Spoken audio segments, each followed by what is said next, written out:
just another note. Today is the anniversary of Roddy Piper's passing, the hot rod. Wow. So I put a picture up today of me meeting Roddy Piper, which was one of the highlights of my I can't Yeah, believe rub that. it in. Rub it in. Yeah, right. Yeah, just like Paul Bear. Yeah.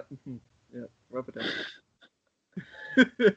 No, one day we will discuss that story. yeah. When Paul Bear So met his when did you meet long-lost son. Piper, Matt? I met him in Novi, Michigan at Comic-Con. Okay. I met him, and I believe he passed away within 6 months after. So I got a question. Go ahead. What's your favorite Piper moment or match? I would say mine is a match with him and Bret Hart at WrestleMania 7. Actually, it's 8. Sorry, 8. WrestleMania 8. I mentioned that match, and he didn't say a lot about the match, but he was just like, oh man, he's like, Bret, he's the best, and I think that's Piper's best match in ring for sure. Like, and as an actual story, I would say that's the best match he had. I think if you're talking the moments, probably the most memorable is the coconut. Well, yeah. You know, like, but you know what moment I liked with Piper actually is the backlot brawl when he stripped down Goldust. No, okay. That was memorable. Who likes that moment? Surely not me. Well, the Ford Bronco thing was pretty funny since that was a play on O.J. Simpson. But he actually took home that Bronco. Was it his or no? No, the company bought it for that match, and then JR tells the story where Piper said to him after, he goes, what are you guys doing with the Bronco? And he's like, you can take it. Huh. And he's like, okay. And he drove it all the way back to Portland. Kind of like winning the Super Bowl where you win the MVP and you get the car. So just a quick note on Piper at the Comic-Con. Hockey. I was in the lineup for the autograph signing. I have to get Blair on here because he would corroborate the story. It was pretty funny. So we were waiting for Piper for 2 hours, 2 or 3 hours in the line. He was late for the signing. Right before that, we're standing in the line, and there's different celebrities because it's Comic-Con. So you see like Dean Cain walk out, and he's got one security guard that's like if you ever notice, the head security guys are always super tiny. I don't know why. Because of the brains behind the operation. Sure. So he's walking out with the security, and somebody is trying to shake hands with him. Security's getting in the way, and Dean Cain kind of just moves the security guy out of the way and high fives and hugs fans. It was pretty nice. Then Piper finally comes in. He comes in through a side door, no security. He's got his leather jacket on, just walks through the people, and everyone. He had to buy a ticket. So he was super nice. Like, he comes through the line, and I was up front, near the front of the line. Piper meets the first person. He goes, how long have you been waiting? And they're like, 2 hours. He goes, oh my God, I am so sorry. And he's like, I slept in. He goes, I was hanging out with Valentine last night at the hotel. And nice. Oh, and man. he goes, so because Valentine was there too. And then, but then, and I don't know if this is legit or not, because then Piper goes, oh, and then Ric Flair showed up and the whole thing went sideways. I think that was probably a joke. Well, Flair was not there. Yeah. It was probably a joke because Flair has that reputation, right? Yeah.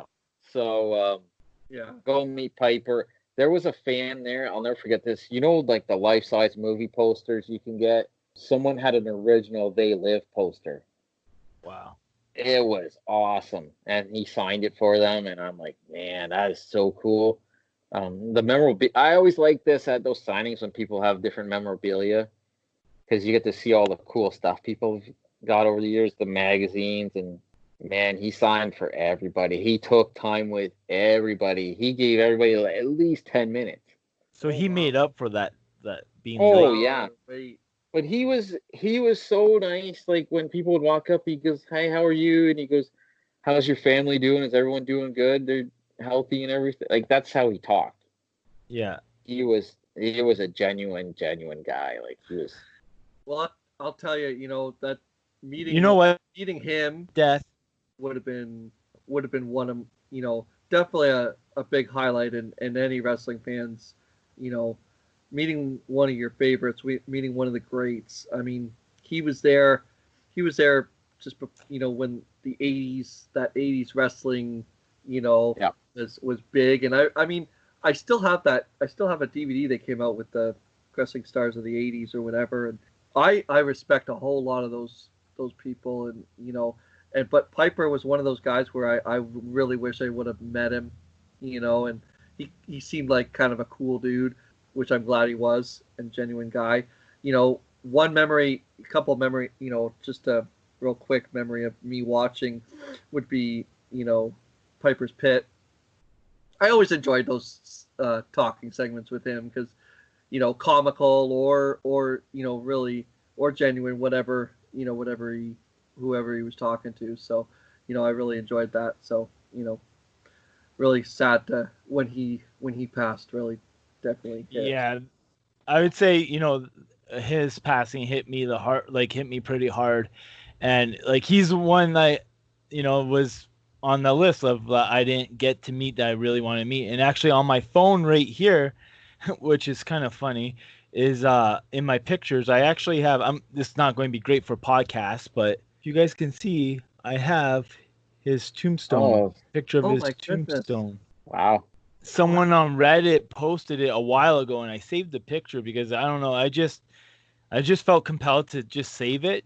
I don't know why, but I think I actually saved it to send it to you, Matt. And he's just one that really it bugs me. It really does. For some reason, I don't know. It just that one bugs me a lot. Well, I think, and this is a big difference from today. He was a larger than life persona. Massive. Yep. There's nobody today that I could think of that jumps off the screen like that. He was just so big. Obviously in wrestling he was massive, but he had that crossover appeal. Like he did movies. Like They Live I can remember watching They Live when I was a kid. I thought it was the coolest movie at the time. And it is a weird story, but I mean, he's got that bubblegum line in it that everyone quotes all the time. He was larger than life. And I'll just say a moment, now that I think of it, because Punga brought up Piper's Pit. The Piper's Pit with Andre and Hogan. Oh, is yeah. probably one of the best moments, because Piper is, he's mediating it, right? And Andre rips the cross off Hogan, and Piper's like, "You're bleeding." And then anyway, my favorite part is when he's like, "Hulk, what's it gonna be?" And Hogan's like, "Yeah." And it's just classic. Yeah. Yeah. For sure.